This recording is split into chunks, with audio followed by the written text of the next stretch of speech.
আসসালামু আলাইকুম। প্রিয় দর্শক, অন্য মঞ্চের আলাপচারিতায় আপনাদের সকলকে আমন্ত্রণ জানাচ্ছি। একটি বিশ্ববিখ্যাত আন্তর্জাতিক গণমাধ্যম এপি, অ্যাসোসিয়েট প্রেস এবং আমেরিকার খুবই স্বনামধন্য একটি সংবাদ সংস্থা। তো সেই সংবাদ সংস্থায় নাতি দীর্ঘ একটি সাক্ষাৎকার দিয়েছেন জনাব সজীব ওয়াজেদ জয়, এবং সেই সাক্ষাৎকারটির উপর ভিত্তি করে ভারত, আমেরিকা, ইংল্যান্ড, তারপর কানাডা এবং অন্যান্য যে সকল দেশের সঙ্গে বাংলাদেশের রাজনীতি জড়িত, ওতপ্রোতভাবে জড়িত, তারা অত্যন্ত গুরুত্বের সঙ্গে তার সেই সাক্ষাৎকারটি নিয়ে খুবই ইতিবাচক বিচার করেছে, বিশ্লেষণ করেছে এবং নানা রকম তাদের যে মন্তব্য, সেই মন্তব্য তারা প্রকাশ করেছে। অ্যাসোসিয়েট প্রেসের সঙ্গে একটি এক্সক্লুসিভ সাক্ষাৎকার দেওয়ার মতো বিরল সৌভাগ্য আমাদের এই রাজনৈতিক অঙ্গনে কয়জনের হয়েছে এটা আমি বলতে পারবো না। তবে সমসাময়িক কালে যদি আপনি জামাতের আমির ধরেন, জনাব তারেক রহমান সাহেব ধরেন, কিংবা ডক্টর মোহাম্মদ ইউনূস ধরেন, এখন যারা রাজনীতিতে সম্মুখ সারিতে আছেন, এনসিপির যিনি প্রধান নাহিদ ইসলাম ধরেন, তারা অ্যাসোসিয়েট প্রেসে একটি সাক্ষাৎকার দেবেন। আর সেই সাক্ষাৎকারটি নিয়ে আবার ওয়াশিংটন পোস্ট সংবাদ পরিবেশন করবে। তারপরে ব্রিটেনের দ্য গার্ডিয়ান তারা সংবাদ পরিবেশন করবে। তারপর কানাডার প্রধানতম পত্রিকাগুলো আবার এগুলোকে লিড নিউজ করবে। ভারতের প্রথম শ্রেণীর পত্রিকাগুলো সেই অ্যাসোসিয়েট প্রেসের যে এপির যে জয়ের সাক্ষাৎকার সেটি নিয়ে সংবাদ পরিবেশন করবে। এটা কল্পনাই করা যায় না। এটা হলো প্রথম। দ্বিতীয়ত হলো যে জনাব সজীব ওয়াজেদ জয়ের মধ্যে কতগুলো পরস্পর বিরোধী ক্যারেক্টারিস্টিক্স রয়েছে। আমি যেহেতু তাকে খুব কাছের থেকে দেখেছি, এ কারণে এই কথাগুলো আমি বলতে পারছি। প্রথমত হলো ইন্টেলিজেন্স, মেধা, এটার যে তার লেভেল, এটা আমাদের অ্যাভারেজ মেধার লেভেল না। আমাদের দেশে ধরুন যারা নেতা আছেন, শেখ হাসিনা আছেন, খালেদা জিয়া আছেন, তারেক রহমান সাহেব আছেন, ডক্টর শফিক আছেন, এমনকি ডক্টর মোহাম্মদ ইউনূস, মানে এদের সবারই আইকিউ লেভেল আপনার আমার সঙ্গে 19-20, খুব বেশি না। তাদের অতিরিক্ত যেটা আছে সেটা হলো পদ আছে, পদবি আছে, পোর্টফোলিও আছে, তারপরে পিতার পরিচয় আছে, সংগঠন আছে, এরকম নানা কারণে এবং অনেকগুলো তথ্য, উপাত্ত এবং অভিজ্ঞতা রয়েছে। কিন্তু যেটা কি বলা হয় আইকিউ বলতে যে জিনিসটি বোঝা যায়, সেটি 9-এর উপরে উঠলে সেটার একটা আলাদা, মানে যাকে বলা হয় সেটার আলাদা বৈশিষ্ট্য হয়ে যায়। এবং সেই বৈশিষ্ট্যের কারণে দেখবেন যাদের আইকিউ লেভেল অ্যাবভ 9, তারা অনেকটা বহেমিয়ান, অনেকটা যাকে বলা হয় নির্লিপ্ত, দুনিয়ার কোনো কিছুর প্রতি তাদের ওইরকম কোনো লোভ, লালসা, কামনা, বাসনা, ক্রোধ ইত্যাদি কোনো কিছুই কাজ করে না। তো জনাব সজীব ওয়াজেদ জয়ের যে আইকিউ লেভেল, এটি 9-এর উপরে, আমি এটি লিখে দিতে পারি। এবং এই কারণে আমাদের দৃষ্টিতে আমরা যারা সাধারণ মানুষ, কেউ তাকে অটিস্টিক বলার চেষ্টা করেছি, কেউ তাকে পাগল বলার চেষ্টা করেছি, কেউ তাকে বোকা, বেকুব, আমরা বরিশালের আঞ্চলিক ভাষায় বলি যে বলদ, এগুলো বলার চেষ্টা করেছি। কিন্তু আপনি যদি তার ড্রেস কোড দেখেন, অর্থাৎ যখন তিনি সুটেড বুটেড থাকেন, ভালো পোশাক আশাক পরেন, তখন আপনি দেখবেন যে এক্সট্রিম লেভেলে it looks like Barack Obama, it looks like যাকে বলা হয় Bill Clinton, John F Kennedy অথবা রোনাল্ড রিগান। আপনি জয়ের সবচেয়ে ভালো পোশাকগুলো পরে, হেয়ার স্টাইল করে তিনি যখন যে ছবিগুলো দিয়েছেন, ওই জিনিসগুলো আপনি দেখেন। আর আবার যখন তার বহেমিয়ান যে অবস্থা, একটা গেঞ্জি পরেন, হাতে কতগুলো যাকে বলা হয় ওই ট্যাটু আঁকা, তারপর সেই এলোমেলো চুল, কুকুর নিয়ে বসে আছেন, হাফ প্যান্ট পরা, এগুলো দেখলে আপনার কাছে মনে হবে যে নগর বাউল জেমসের মতোই তার একটা বহেমিয়ান জীবন। এটা হলো আমার দৃষ্টিতে। তিনি যখন ইংরেজি বলেন, তিনি এবং পুতুল তার দুজনই তাদের ইংরেজির মান, প্রোনাউন্সিয়েশন এবং একই সঙ্গে উপস্থাপন এবং উপস্থাপনের যে ঢং, এটা আমাদের এই সাবকন্টিনেন্টে বিলাল ভুট্টোর সঙ্গে শুধু তুলনা করা যেতে পারে। এমনকি এই যে রাহুল গান্ধীও জয়ের মতো এত সুন্দর ইংরেজি বলতে পারেন না। বিলাল ভুট্টো, তারপরে হিনা রব্বানী খার, পাকিস্তানের যে পররাষ্ট্রমন্ত্রী, এই দুজনের ইংরেজি খুবই ভালো মানের ইংরেজি। ঠিক এই ইংরেজির লেভেল জয় এবং পুতুলের রয়েছে। তো কাজেই এপির মতো একটা প্রতিষ্ঠানের সঙ্গে আপনি যতই আপনাকে স্ক্রিপ্ট রেডি করে দেওয়া হোক, ধরুন আপনি $1 মিলিয়ন খরচ করে লবিং করে এপির একটা সাক্ষাৎকার দিলেন, কিন্তু আপনার যদি ইংরেজি জানা না থাকে এবং ইংরেজিতে আপনি বলতে না পারেন, এবং ইংরেজির দুটো, অর্থাৎ আপনাকে যারা প্রশ্ন করছে সেই প্রশ্নটা আপনাকে বুঝতে হবে এবং সে অনুযায়ী আপনাকে রিপ্লাই করতে হবে। তো সেই দিক থেকে তার এই সাক্ষাৎকারটি নিঃসন্দেহে তার যে আইকিউ লেভেলের যে এক্সট্রিম যে জায়গাটি ইতিবাচক, সুটেড অ্যান্ড বুটেড, সেটারই প্রতিফলন ঘটেছে। আর এই কদিন আমরা গত কয়েক মাসে তাকে বারবার তাকে নিয়ে যে ট্রল করেছি, আমরা তার বোহেমিয়ান যে দিকটি রয়েছে সেটি নিয়ে ঠাট্টা মস্করা করেছি। ফলে কি হলো, অলানা সারেন যখন তাকে নিয়ে ভীষণ রকম মাতামাতি হচ্ছে, তার বক্তব্য নিয়ে, তার বক্তব্যের সারবস্তু নিয়ে, এবং হঠাৎ করে এই বক্তব্যের কারণ এবং এটা নিয়ে বিশ্ব গণমাধ্যম, যারা বিশ্ব রাজনীতির মোড়ল, মানে ওয়াশিংটন পোস্টের মতো একটা পত্রিকা, তারা যখন কোনো বিজ্ঞাপন নেয়, এর আগে ডক্টর মোহাম্মদ ইউনূস এখানে বিশাল একটা বিজ্ঞাপন ছাপিয়েছেন জয়ের, এটা কোনো বিজ্ঞাপন নয়, যখন এইরকম একটা পত্রিকায় স্বতঃস্ফূর্তভাবে কোনো একটি খবর আসে, তখন ধরে নিতে হয় এর সঙ্গে আমেরিকার এবং পশ্চিমা দুনিয়ার যে নীতিগত সিদ্ধান্ত, সেই সিদ্ধান্তের কতগুলো কানেক্টিভিটি রয়েছে।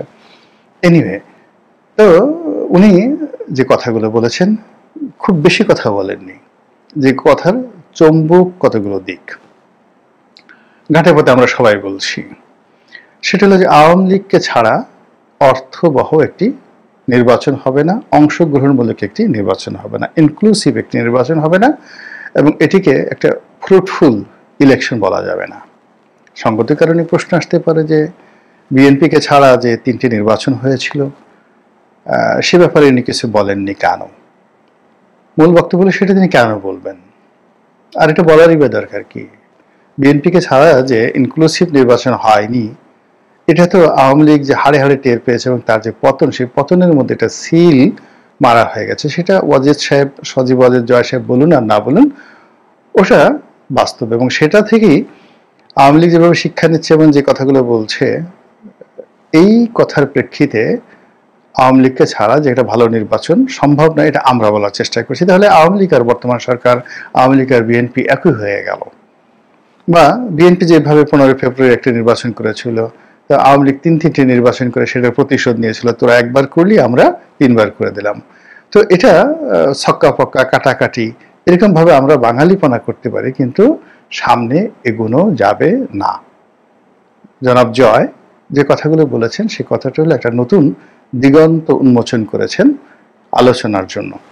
সেখানে তিনি স্পষ্টতই যেটি বলার চেষ্টা করেছেন যে তার মায়ের যে সরকার ছিল, শেখ হাসিনার সরকার ছিল, সেই শেখ হাসিনার সরকার যে ব্রুটালিটি দেখিয়েছে, এটা অন্যায়, এটি ভুল। এখন এখানে আপনি অন্যায়, ভুল, ইংরেজি শব্দের অনেকগুলো অর্থ আপনি করতে পারেন এবং সেটার বিচার হবে, বিচার হওয়া উচিত, এই ব্যাপারে কোনো দ্বিমত নেই। আরও একটি কথা তিনি বলেছেন যে আওয়ামী লীগকে ছাড়া ইনক্লুসিভ নির্বাচন হবে না, কিন্তু তাকে একটা ব্রিদিং স্পেস দিতে হবে। একেবারে নির্বাচন তফসিল ঘোষণা করা হলো, অলানা ছাড়েন আওয়ামী লীগের সুযোগ করে দেওয়া হলো, সেক্ষেত্রে আওয়ামী লীগের নির্বাচনে অংশগ্রহণ করবে না, আর অংশগ্রহণ করা তাদের পক্ষে সম্ভব না। এর কারণ হলো একটা নির্বাচনে জয়লাভ করার জন্য, প্রতিযোগিতা করার জন্য, দলকে গোছানোর জন্য যে ব্রিদিং স্পেস দরকার, এটা আওয়ামী লীগ পাচ্ছে না। ভালো কথা। তো এই যে কথা এই সময়টাতে আসলো কেন? যখন নির্বাচনের তফসিল ঘোষণার করার সময় মোটামুটি নির্ধারিত হয়ে আছে যে ডিসেম্বর মাসের প্রথমার্ধে, অর্থাৎ 15ই ডিসেম্বরের মধ্যে এখানে যাকে বলা হয় নির্বাচনের তফসিল ঘোষণা করা হবে। নির্বাচনের সেই তফসিল ঘোষণার 1 মাস আগে নভেম্বর মাসের 15 তারিখে জনাব তারেক রহমান দেশে আসবেন। তার নেতার নেত্রীরা রীতিমতো লঙ্কাকাণ্ড শুরু করে দিয়েছে, দৌড়াদৌড়ি, ঝাড় ফুঁক, গাড়ি বাড়ি, বুলেট প্রুফ গাড়ি, কারো কত কি। তিনি নেতা আসবেন, তাকে বরণ করে নেওয়া হবে এবং সারা বাংলাদেশ 1 মাস শুধুমাত্র তারেক জিয়ার আগমন উপলক্ষে যেন যাকে বলা হয় জাঁকজমকপূর্ণ থাকে, উৎসাহে উদ্দীপনা উদ্বেলিত থাকে। তিনি যেখানে যাবেন শুধু বিএনপি তারেক রহমান সাহেব ছাড়া অন্য কোনো কথা থাকবে না। আর সেই যে ভাইব, সেই ভাইবের কাছে শফিকুর রহমান সাহেব জামাতের আমির কিংবা জামাতের যে ভাইব, এটি মুহূর্তের মধ্যে মারা যাবে। অর্থাৎ গত 14 মাসে জামাত এনসিপি যে ভাইব তৈরি করেছে, ডক্টর মোহাম্মদ ইনু যে ভাইব তৈরি করেছে, তারেক রহমান সাহেব আসার সঙ্গে সঙ্গে সেটি ধামা চাপা পড়বে, মাটি চাপা পড়বে। এরকম একটা প্ল্যান নিয়ে যখন রাজনৈতিক অঙ্গন প্রস্তুত, তখন হঠাৎ করে কেন জয়ের এই শব্দ আসলো, আর জয়ের এই সাক্ষাৎকারটি কেন এই সময়ে আসতে হলো, এবং এটা নিয়ে কেন আন্তর্জাতিক গণমাধ্যম এতটা মাতামাতি শুরু করলো। এখানে একটা জিনিস বুঝতে হবে যে আমেরিকা বা পশ্চিমা দুনিয়া অতীতের যে কোনো সময়ের চাইতে তারা ম্যাচিউরড। 60-এর দশকে, 70-এর দশকে, 80-এর দশকে তারা কমিউনিজম বিরোধী, অর্থাৎ যতদিন পর্যন্ত যাকে বলা হয় সোভিয়েত ইউনিয়ন ছিল, তাদের পুরো ফোকাসটা ছিল কমিউনিজম বিরোধী। এবং এই জন্য তারা, মানে আমরা গোখরা সাপ দেখলে যেভাবে ভয় পাই, কমিউনিজম দেখলে তারা ওইভাবে ভয় পেত। এবং ওখানে তাদের বিবেক বুদ্ধি খাটাতো না। কেউ কেজিবির কথা বলে, রাশিয়ার কথা বলে, চীনের কথা বলে, ভিয়েতনাম, কিউবার কথা বললে, চে গুয়েভারের কথা বললে, আমেরিকার অর্থ ভাণ্ডার এবং অস্ত্র ভাণ্ডার উজাড় করে দিয়ে তারা সেখানে সবকিছু করতো। তার প্রমাণ ভিয়েতনামের যুদ্ধ। আচ্ছা, এরপরে তাদের যেটি হলো, সোভিয়েত ইউনিয়নের পতনের পরে তারা প্রতিদ্বন্দ্বীহীন হয়ে পড়লো এবং তারা ছোট ছোট যুদ্ধ, যাদের যেটা দরকার ছিল না, নিজেরা সেই তাদের যারা মিত্র তাদের সাথে যুদ্ধ করা শুরু করে দিল। ওখানে তারা গাদ্দাফি, ওখানে সাদ্দাম হোসেন থেকে শুরু করে আর অনেক জায়গাতে সারা বিশ্বে তারা অশান্তির সৃষ্টি করা শুরু করে দিল। এর মধ্যে পুতিনের অভ্যুদয় হলো, চীনের অভ্যুদয় হলো, এখন ভারতও পরাশক্তি।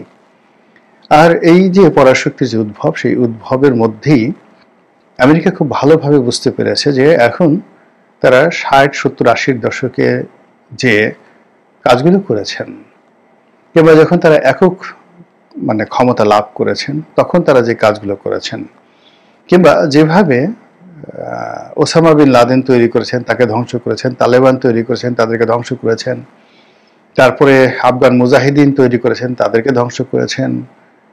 তো এই যে তৈরি করে এবং ধ্বংসের যে খেলা, এই খেলাটি এখন আর চলছে না। ফলে দেখুন যে খুব অল্প সময়ের মধ্যে ডোনাল্ড ট্রাম্প ক্ষমতা আসার পরে, এমনকি জো বাইডেন ক্ষমতা আসার পরে, অনেকগুলো যুদ্ধ থেকে তারা নিজেদেরকে গুটিয়ে নিয়েছে। সিরিয়ার যুদ্ধ, এবং সিরিয়ার যুদ্ধ থেকে তাদের গুটিয়ে নেওয়ার সঙ্গে সঙ্গে রাশিয়া সেখানে যাকে বলা হয় তারাও গুটিয়ে নিয়েছে, ইরানও গুটিয়ে নিয়েছে, এবং সঙ্গে সঙ্গে সেখানে বাশার আল আসাদের পতন হয়েছে। ফলে আমেরিকার উপস্থিতির কারণে তার প্রতিপক্ষগুলো সেখানে দাঁড়িয়ে আমেরিকার প্রতিপক্ষ যে রাষ্ট্রশক্তি থাকে তাদেরকে মদত দেয়, এটা আমেরিকা বুঝে গেছে। ফলে আমেরিকা অনেক জায়গা থেকে নিজেদেরকে গুটিয়ে নিয়ে আসছে। তারা ইয়েমেন থেকে গুটিয়ে নিয়ে এসেছে, লেবানন থেকে গুটিয়ে নিয়ে এসেছে। তারা এখন ইরানের সঙ্গে একটা সমঝোতা করার চেষ্টা করছে। বোঝার চেষ্টা করুন, তারা পাকিস্তান ভারতের সঙ্গে যুদ্ধ হয়েছে, মুহূর্তের মধ্যে সেটা বন্ধ করার জন্য পাগল হয়ে গেছে। গাজার যুদ্ধ তারা বন্ধ করে দিয়েছে। বিকজ আমেরিকাতে এখন এই মুহূর্তে যারা আছেন তারা জানেন যে চাকরির বাজার, ট্যাক্সের বাজার এবং অর্থনীতির কি বেহাল দশা হয়েছে। এবং তিনি অর্থাৎ বর্তমান মার্কিন প্রেসিডেন্ট যে নীতিগতভাবে আমেরিকা ফার্স্ট একের পর এক শুল্ক আরোপ করে যে কাজগুলো করার চেষ্টা করছেন, এটা বাংলাদেশের ডক্টর ইউনূসের যে ডক্ট্রিন সমূহ 3-0 থিওরি, রাষ্ট্রতন্ত্রে এসে 0 হয়ে গেছে।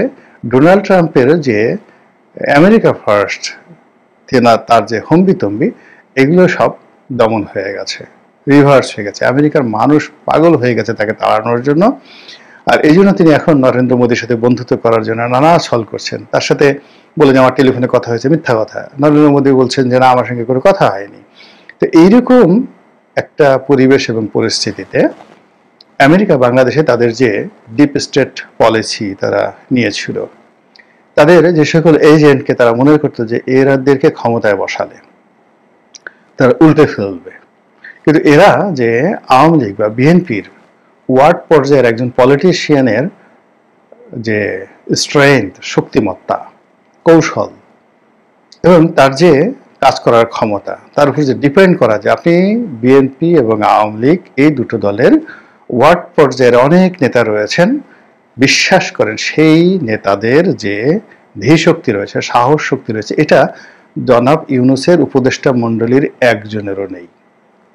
ওয়ার্ড পর্যায়ে, ইউনিয়নের ওয়ার্ড পর্যায়ে যারা মেম্বার পদের, দিস ইজ পলিটিক্যাল ম্যাচুরিটি। আপনি যদি আওয়ামী লীগের যাকে বলা হয় বা বিএনপির চেয়ারম্যান হিসেবে দায়িত্ব পালন করেছেন কয়েকটা জেলাতে, যেমন ধরুন ময়মনসিংহ, গফরগাঁও, আমাদের পটুয়াখালীর গলাচিপা আমার নির্বাচনী এলাকাতে, ফেনী এই এলাকার চেয়ারম্যান অথবা উপজেলা চেয়ারম্যান 10 বছর বা 5 বছর দায়িত্ব পালন করেছেন, এমপির কথা বাদ দিলাম। এদেরকে এনে আপনি যদি একসাথে 24 ঘন্টা গ্রুমিং করেন এই উপদেষ্টা মণ্ডলীদের মধ্যে সবাইকে, এই গাবতলী হাটে কয়েকবার বিক্রি করবেন, আবার কয়েকবার কিনে নেবেন। This is politics. তো এদের দ্বারা যে কিছু একটা হবে না, এটা আমেরিকা বুঝে গেছে। যদি 70-এর দশক হতো, 60-এর দশক হতো, এটা বুঝতে আমেরিকা 10 বছর লাগতো, 15 বছর লাগতো, আর বোঝার পরেও তারা কিন্তু গোয়ার্তুমি করতো। কিন্তু এখন তারা 24 ঘন্টার সময় নিচ্ছে না। যেভাবে ভারত পাকিস্তান যুদ্ধ বন্ধ করছে, যেভাবে মোদির সাথে সম্পর্ক করতে চাচ্ছে, আবার অনেকের সাথে তাদের যারা বন্ধুত্ব ছিল সেই বন্ধুত্ব তারা যেভাবে কাট আপ করে ফেলেছে, ঘ্যাট কাট আপ করে ফেলেছে। তো তারই প্রেক্ষিতে সজীব ওয়াজেদ জয় কিংবা শেখ হাসিনা কিংবা আওয়ামী লীগ তাদের সঙ্গে কোনো সংযোগ স্থাপন হলো, এটি নিয়ে কিন্তু সরকারের মধ্যে এখনো যারা রয়েছেন সরকারের মাস্টার মাইন্ড, এবং এই সরকার সফল হলে যারা লাভবান হবেন, আর এই সরকার ব্যর্থ হলে যাদের পিঠের চামড়া থাকবে না, তারা কিন্তু এই বিষয়গুলো নিয়ে ভাবছেন। আর ভাবার ফলে একেবারে যখন সব কিছু পিন পয়েন্টে চলে এসছে, তখন হঠাৎ করে জনাব সজীব ওয়াজেদ জয়ের এই যে অভ্যুত্থান কিংবা অভ্যুদয় যা কিছু হচ্ছে, এটা সরকারকে সঙ্গত কারণেই বিচলিত করেছে। অস্থিরতা তৈরি হয়ে যায় সরকারের মধ্যে, এবং সরকারের অনেকগুলো বিষয় নিয়ে এখন সরকারকে নতুন করে চিন্তা ভাবনা করতে হচ্ছে। অন্যদিকে বিএনপির যে রাজনৈতিক হিসাব, তারা যেভাবে আওয়ামী লীগকে একেবারে মাইনাস করে দিয়েছিল, আওয়ামী লীগের কোনো চিন্তাই তাদের মধ্যে ছিল না। আওয়ামী লীগের সবকিছু তারা মনে করেছিল এটা আমাদের গনিমতের মাল। এখন আমরা কোন অংশটা নিজেরা রাখবো আর কোন অংশটা জামাতকে দেবো, কোন অংশটা এনসিপিকে দেবো, এটা বিএনপির যারা মাসলম্যান তাদের মেজাজ মর্জির উপর নির্ভর করছিল গত 14 মাস ধরে। এরকম একটা ভাইব যেখানে তৈরি হয়ে আছে, এবং বাস্তবতা, শুধু ভাইব না, বাস্তবতাও তাই। গিয়ে দেখেন যেখানে যেখানে আওয়ামী লীগের ব্যবসা বাণিজ্য, শিল্প, কলকারখানা রয়েছে, সেটা যেখানে বিএনপি মনে করেছে আমাদের এটার উপর প্রভুত্ব কায়েম করা দরকার, সেখানে বিএনপি করেছে। বিএনপিকে যেটা ফেলে দিয়েছে সেটা হয়তো জামাত গ্রহণ করেছে, জামাত যেটা ফেলে দিয়েছে এনসিপি গ্রহণ করেছে। এইভাবে আসলে ব্যবসা বাণিজ্য, শিল্প, কল কারখানা, রাজনীতি, অর্থনীতি সবকিছু চলছে। তো সেখানে হঠাৎ করে যখন আবার এই জয়ের প্রসঙ্গ আসছে, এবং তাও অ্যাসোসিয়েট প্রেসের মতো একটা সংবাদ মাধ্যম, এবং সেটার আবার কন্টিনিউশন। যেমন ধরুন আমার একটা এই সাক্ষাৎকার আপনি চিন্তা করুন, আমি বললাম, এখন আমার এই ইউটিউব চ্যানেলকে কেন্দ্র করে বাংলাদেশের প্রায় বড় বড় পত্রিকাগুলো, তারপরে টেলিভিশনগুলো, তারা ফটোকার্ড তৈরি করে, খবর তৈরি করে। গোলাম মোল্লা রানী এই কথাগুলো বলেছে। ফলে অন্য ইউটিউবারের সাথে যদি আমাকে অন্য সবাই তুলনা করে, তাহলে দেখা গেল এটা হবে না। আবার ধরুন আমার কোনো একটা বক্তব্য যদি আন্তর্জাতিক গণমাধ্যমে চলে আসতো, তাহলে আমার এই গুরুত্ব আরো বাড়তো না, সঙ্গতি কারণে বাড়তো। আবার ধরুন দেখা গেল যে আমি সারাদিন ইউটিউবে বক্তব্য দিচ্ছি, এখন আপনারা যারা দর্শক আছেন তার চেয়ে আরও দর্শক, কিন্তু এই দর্শকগুলো সব গুলিস্তানের, এই দর্শকগুলো সব এমন একটা জায়গার যাদের মতামতের কোনো মূল্য নেই। ফলে কি হলো যে আমি এর সাথে গুরুত্বপূর্ণ কথা বলার পরেও পত্র পত্রিকাগুলো কিন্তু এগুলো গ্রহণ করতো না। তো পত্রপত্রিকা যখন দেশের গণমাধ্যম, মূলধারার গণমাধ্যম যখন তাদের টকশোতে, তাদের অনুষ্ঠানে গোলাম মোল্লা রনিকে অপরিহার্য মনে করছেন, আর আমি এই যে যা কিছু বলছি এগুলোকে নিয়ে আবার কেউ ফটো কাট করছেন, সেগুলোকে নিয়ে আবার কেউ সম্পাদকীয় করছেন, সেগুলোকে নিয়ে প্রতিবেদন করছেন, আবার সেগুলোকে নিয়ে কোটি কোটি ভিউ হয়ে যাচ্ছে বিভিন্ন টেলিভিশন চ্যানেলে।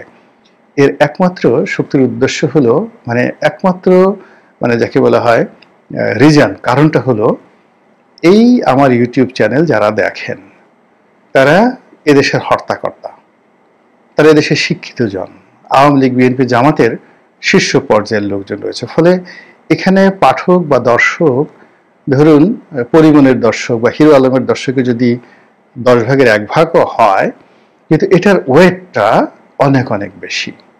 তো সেই দিক থেকে ধরুন বাংলাদেশের একটা মিডিয়াতে একটা খবর আসলো, সেটা বাংলাদেশ প্রতিদিন হোক, কালের কণ্ঠ হোক, কিংবা প্রথম আলো হোক, ডাজ নট ম্যাটার, কিন্তু যখন একটা খবর চলে আসে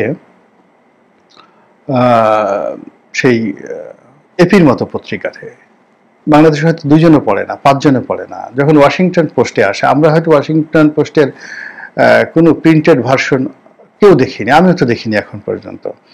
কিন্তু মূল ব্যাপারটা হলো যে বিশ্বের যেই জায়গাগুলো থেকে রাজনীতির চাবিকাঠি ঘোরানো হয়, যেখান থেকে সিদ্ধান্ত নিতে হয়, ঠিক সেই জায়গাটাতে ওই পত্রিকাগুলো নক করে এবং তাদের রিপ্রেজেন্ট করে। আপনি চিন্তা করেন দ্য ইকোনমিস্ট, সেটার একটা প্রতিবেদন, টাইম ম্যাগাজিনের একটা প্রতিবেদন, দ্য হিন্দু, ভারতের হিন্দু পত্রিকার একটা প্রতিবেদন, পাকিস্তানের ডন পত্রিকার একটা প্রতিবেদন, চীনের সিনহুয়ার একটা প্রতিবেদন, কিংবা জার্মানির শাইটুংয়ের একটা প্রতিবেদন, এর অনেক গুরুত্ব, বা ফ্রান্সের লা মন্ডে পত্রিকার একটা প্রতিবেদন, এটার ভীষণ রকম গুরুত্ব, যেটা আমরা বাংলাদেশে কল্পনা করতে পারিনি। এবং সেই কাজটি জনাব সজীব ওয়াজেদ জয়ের জন্য ঘটেছে, তার পক্ষে ঘটেছে, বিপক্ষে ঘটেছে, হোয়াট এভার মেবি, এজন্যই এটা নিয়ে আমরা এত আলোচনা করছি। মহান আল্লাহ